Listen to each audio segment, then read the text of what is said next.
आज बनवूया डाळवं आणि शेंगदाणा मिक्स डोशासोबत खायची चटणी। हे सर्व काही साहित्य घेतलेले आहे। शेंगदाणे थोडेसे भाजून घेऊया। शेंगदाणे भाजत आले की असे 5 मिनिट पाण्यामध्ये ठेवायचे। डाळव्याला थोडंसं गरम करून घ्यायचं। मिरची आणि लसणला थोडंसं गरम करून घ्यायचं।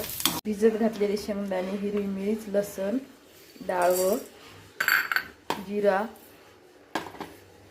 मिक्सरमध्ये बारीक करून सर्व मिश्रणाचं वाटण असं बारीक करून घ्यायचं व गरम तेलामध्ये मोहरी टाकली की लालसर होईपर्यंत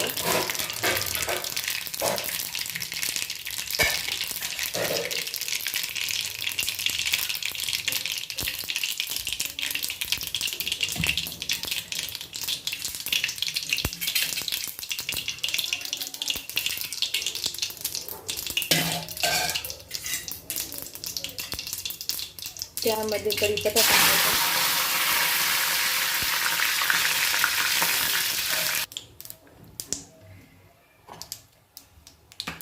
कोथिंबीर पण तेलात टाकायची। लाल तिखट 1 चम्मच, चवीपुरतं मीठ। हे सर्व भाजत आलं की गॅस बंद करून घ्यायचा। ही झाली आपली शेंगदाणा आणि डाळ मिक्स चटणी।